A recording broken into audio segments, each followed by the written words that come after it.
বন্ধুরা, আশা করি ভালো আছেন, সুস্থ আছেন। সকলকে ধন্যবাদ জানিয়ে শুরু করছি। আজকে আমি গেমিং কম্পিউটার নিয়ে ভিডিও তৈরি করতে বসেছি।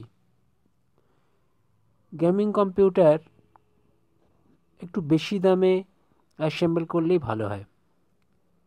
আসুন বন্ধুরা, বাজেট হয়তো একটু বেশি হবে, কিন্তু কম্পিউটার খুব ভালো হবে, সেই রকম একটি গেমিং কম্পিউটারের সম্বন্ধে বলছি।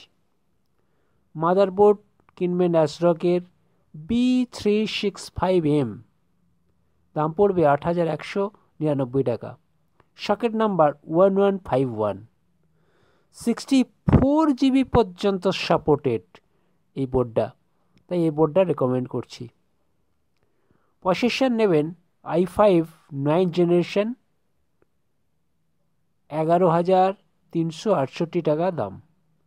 র্যাম DDR4 8 GB 3200 মেগাহাজের নেবেন 3,195 টাকা। হার্ড ডিস্ক নেবেন 1 TB WD 3,359 টাকা। ডিভিডি রাইটার নেবেন আসুসের 1,299 টাকা। মনিটর নেবেন LG 22 ইঞ্চি ফুল HD, দাম পড়বে 11,000 টাকা। গ্রাফিক্স কার্ড নেবেন MSI এর GeForce GTX 1060 3GB DDR5, দাম পড়বে 17,499 টাকা। এই গ্রাফিক্স কার্ডটা খুব ভালো, তাই এটা রেকমেন্ড করলাম। গেমিং ক্যাবিনেট নেবে ক্রোসিয়ারের 3,199 টাকা। SMPS নেবেন কুলার মাস্টার MWE 450, দাম পড়বে 2,925 টাকা। কিবোর্ড এবং মাউস নেবেন লজিটেকের কম্বো ওয়্যারলেস, প্রায় 2,000 টাকা। ইউপিএস নেবেন মাইক্রোট্রেকের 100VA, 4,000 টাকা।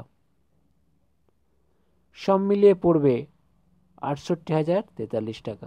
হয়তো বাজেটটা একটু বেশি, কিন্তু আমি সবই ইন্টারনেটের দাম বললাম, বাজার থেকে কিনলে হয়তো একটু সস্তা পাবেন। যাই হোক, বাজার থেকে কিনবেন, কিনে জানাশোনা কাউকে দিয়ে অ্যাসেম্বল করিয়ে নেবেন, তাহলে দেখবেন এই গেমিং কম্পিউটারটি সমস্ত রকম গেম খেলা যাবে এবং আপনার বাড়ির যে কোনো কাজ খুব সহজেই করতে পারবেন। তাহলে বন্ধুরা, গেমিং কম্পিউটার অ্যাসেম্বল করুন, আনন্দের সঙ্গে গেম খেলুন। আজ এই পর্যন্ত। সুস্থ থাকবেন, ভালো থাকবেন। সকলকে শুভেচ্ছা ও ধন্যবাদ জানিয়ে আজকের মতো শেষ করছি।